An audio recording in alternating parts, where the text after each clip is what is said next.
ओम साई राम। स्वागत है आपका साईं प्रेस चैनल में। मैं साईं प्रिया। आज हम श्री साईं बाबा के सच्चरित्र से अध्याय 26 का पारायण करेंगे। तो आइए हम सब बाबा का पारायण प्रारंभ करते हैं। अध्याय 26 प्रारंभ। भक्त पंत, हरिश्चंद्र पितले और गोपाल आम्बेडकर की कथाएं। इस सृष्टि में स्थूल, सूक्ष्म, चेतन और जड़ आदि जो कुछ दृष्टि हो रहा है वह सब एक ब्रह्मा है और इसी एक अद्वितीय वस्तु ब्रह्मा को ही हम भिन्न भिन्न नामों से संबोधित करते तथा भिन्न भिन्न दृष्टियों से देखते हैं। जिस प्रकार अंधेरे में पड़ी हुई एक रस्सी या हार को हम भ्रमवश सर्प समझ लेते हैं, उसी प्रकार हम समस्त पदार्थों के केवल बाह्य स्वरूप को ही देखते हैं, ना कि उनके सत्य स्वरूप को।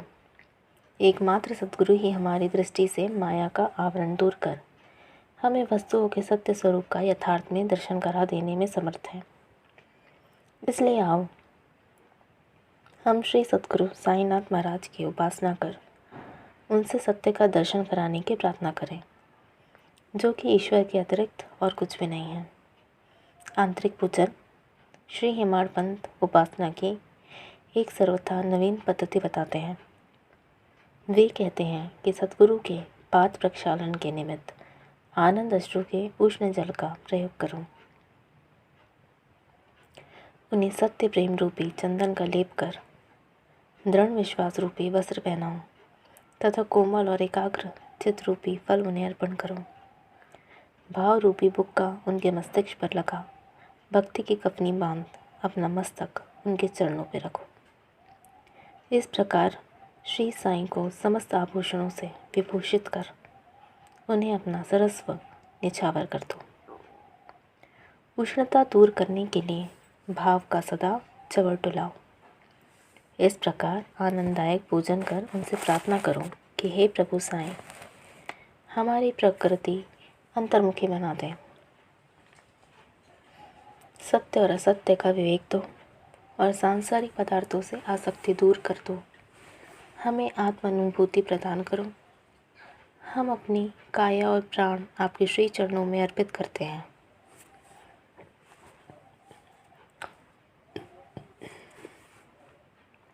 हे प्रभु साईं, मेरे नेत्रों को तुम अपने नेत्र बना लो ताकि हमें सुख और दुख का अनुभव ही ना हो। हे साईं, मेरे शरीर और मेरे मन को तुम अपनी इच्छा के अनुकूल ही चलने दो तथा मेरे चंचल मन को अपने चरणों की शीतल छाया में विश्राम करने दो। अब हम इस अध्याय की कथाओं की ओर आते हैं।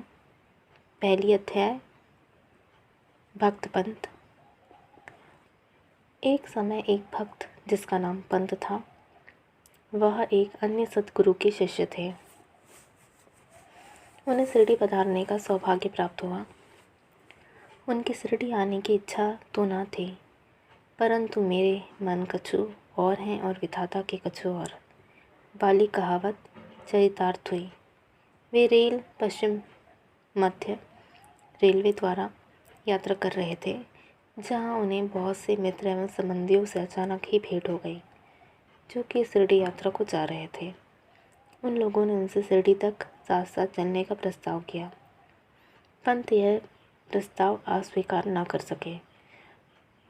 तब वे सब लोग बम्बई उतरे और पंत विरार में उतर अपने सद्गुरु से शिरडी प्रस्थान करने की अनुमति लेकर आवश्यक खर्च आदि का प्रबंध कर सब लोगों के साथ रवाना हो गए। वे प्रातःकाल वहां पहुंच गए और लगभग 11 बजे मस्जिद को गए। वह पूजनार्थ भक्तों को एकत्रित समुदाय देख सबको अति प्रसन्नता हुई, परंतु पंत को अचानक ही मूर्छा आ गई और वे बेसुध होकर वहीं गिर पड़े। तब लोग भयभीत होकर उन्हें स्वस्थ करने के लिए समस्त उपचार करने लगे। बाबा की कृपा से और मस्तक पर जल के छींटे देने से वे स्वस्थ हो गए और ऐसे उठ बैठे जैसे कोई नींद से जगा हो। त्रिकालज्ञ बाबा से यह सब जानकर कि अन्य गुरु का शिष्य है, उन्हें अभय ध्यान देकर उनके गुरु में ही विश्वास को दृढ़ करते हुए कहा कि कैसे भी आऊं, परंतु भूलो नहीं, अपने इस स्तंभ को दृढ़तापूर्वक पकड़कर सदैव स्थिर हो, उनसे अभिन्नता प्राप्त करो। पंत तुरंत इन शब्दों का आशय समझ गए और उन्हें उसी समय अपने सतगुरु की स्मृति हो आई।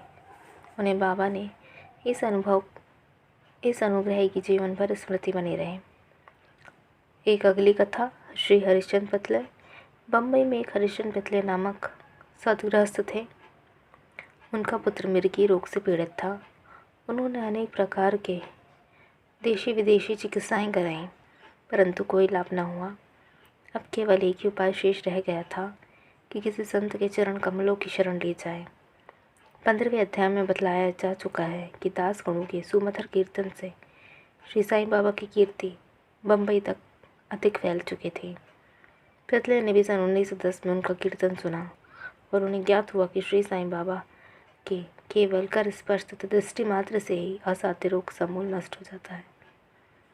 तब उनके मन में श्री साईं बाबा के शुभ दर्शन करने की इच्छा जागृत हुई। यात्रा का प्रबंध कर भेंट देने हेतु फल की टोकरी लेकर पत्नी और बच्चों सहित वे सिरडी पधारे। मस्जिद पहुंचकर उन्होंने चरण वंदना की और अपने पुत्र को उनके श्री चरणों में डाल दिया। बाबा की दृष्टि उस पर पड़ते ही उसमें विचित्र परिवर्तन हो गया। बच्चे ने आँख फेर ली और बेसुध होकर गिर पड़ा। उसके मुंह से झाग निकलने लगा, शरीर पसीने से भीग गया और ऐसी आशंका होने लगी कि उसके प्राण निकलने ही वाले हैं। यह देखकर उसके माता पिता अत्यंत निराश होकर घबराने लगे।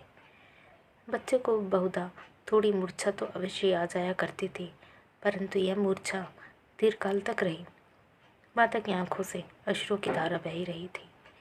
वह दुख ग्रसित अंतर्नाद करने लगी। मैं ऐसी स्थिति में हूँ जैसे कि व्यक्ति चोरों के डर से भागकर किसी के घर में प्रविष्ट हो जाए और वह घर ही उसके ऊपर गिर पड़े। तब बाबा ने सांत्वना देते हुए कहा कि इस प्रकार प्रलाप ना कर धैर्य धारण करो। बच्चे को अपने निवास स्थान पर ले जाओ। जब आधा घंटे के पश्चात यह होश में आ जाएगा। तब उन्होंने बाबा के आदेश का पालन किया। बाबा के वचन सत्य निकले। जैसे उसे बाड़े में लाया गया, बच्चा स्वस्थ हो गया और पतले परिवार, पत्नी व अन्य सभी लोगों को महान हर्ष हुआ और उनका संदेह दूर हो गया। श्री पतले अपनी धर्मपत्नी सहित बाबा के दर्शनों को आए और अति विनम्र होकर आदरपूर्वक चरण वंदना कर पाद सेवन करने लगे। मन ही मन वे बाबा को धन्यवाद दे रहे थे। तब बाबा ने मुस्कुराकर कहा कि क्या उनकी रक्षा श्री हरि अवश्य करेंगे। श्री पतले एक धनाढ्य व्यक्ति थे, इसलिए उन्होंने अधिक मात्रा में मिठाई बांटी और उत्तम फल तथा पान बीड़े बाबा को भेंट किए। श्रीमती पतले सात्विक प्रवृत्ति की महिला थी। वे एक स्थान पर बैठकर बाबा को प्रेमपूर्ण दृष्टि से निहारा करती थी। उनकी आंखों से प्रसन्नता के आंसू गिरते थे। उनका मृदु और सरल स्वभाव देखकर बाबा अति प्रसन्न हुए। ईश्वर के समान ही संत भी भक्तों के अधीन हैं, जो उनकी शरण में जाकर उनका अनन्य भाव से पूजन करते हैं, उनकी रक्षा संत करते हैं। शिरडी में कुछ दिन सुखपूर्वक व्यतीत कर पतले परिवार ने बाबा के समीप मस्जिद में जाकर और चरण वंदना कर शिरडी से प्रस्थान करने की अनुमति मांगी। बाबा ने उन्हें उद्दी देकर आशीर्वाद दिया। पतले को बाबा के पास बुलाकर कहने लगे कि बापू, पहले मैंने तुम्हें 2 रुपये दिए थे और अब मैं तुम्हें 3 रुपये देता हूँ। इन्हें अपने पूजा गृह में रखकर नित्य इनका पूजन करो, इससे तुम्हारा कल्याण होगा। श्री पतले ने उनका प्रसाद स्वरूप ग्रहण किया और बाबा को पुनः साष्टांग प्रणाम किया और आशीष के लिए प्रार्थना की। उन्हें यह विचार आया कि प्रथम अवसर होने के कारण मैं इसका अर्थ समझने में असमर्थ हूँ कि 2 रुपये मैंने पहले कब दिए। ये बात स्पष्टीकरण चाहते हैं, परंतु बाबा मौन ही रहे। बम्बई पहुंचने पर उन्होंने अपनी वृद्ध माता को शिरडी की विस्तृत वार्ता सुनाई और उन्होंने 2 रुपये की समस्या उनसे कही। उनकी माता को पहले तो कुछ समझ न आया, परंतु पूरी तरह विचार कर उन्हें एक पुरानी घटना की स्मृति आई, जिससे यह स्मृति समस्या हल हो गई। उनकी वृद्ध माता कहने लगी, जिस प्रकार तुम अपने पुत्र को लेकर श्री साईं बाबा के दर्शनाथ कहते, ठीक उसी प्रकार तुम्हें लेकर तुम्हारे पिता अनेक वर्षों पहले अक्कलकोट महाराज के दर्शन को गए थे। महाराज पूर्ण सिद्ध योगी, त्रिकालज्ञ और बड़े उदार थे, परंतु तुम्हारे पिता परम भक्त थे। इस कारण उनका पूजन स्वीकार हुई। तब महाराज ने उन्हें पूजनाथ को 2 रुपये दिए, जिसकी उन्होंने जीवन पर्यंत पूजा की। उनके पश्चात उनकी पूजा यथावत ही न हो सकी और वे रुपये खो गए। कुछ दिनों के पश्चात उनकी पूर्ण विस्मृति हो गई।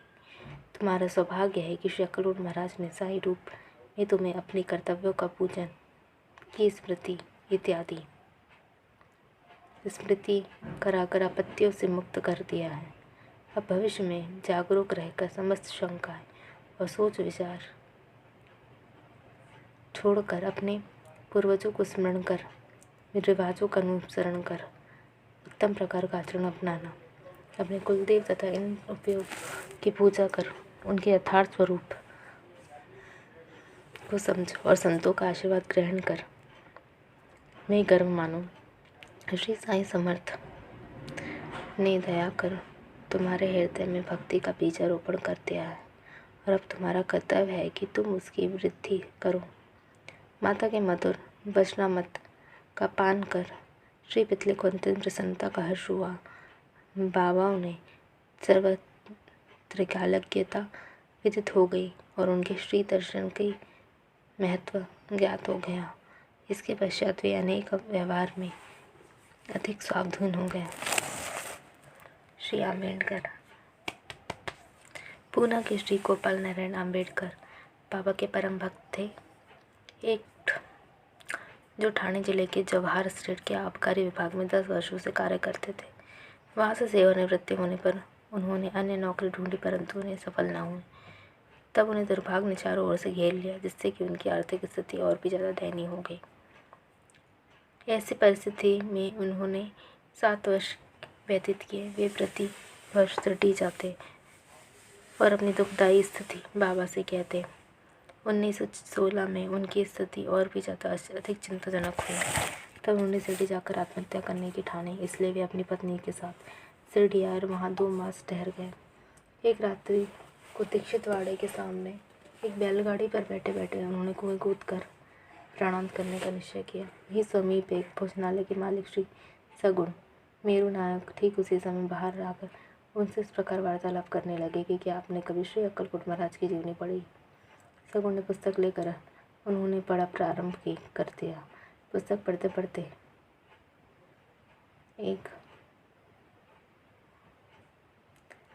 और पुस्तक पढ़ते पढ़ते एक ऐसी कथा पर पहुँचे जो इस प्रकार थी।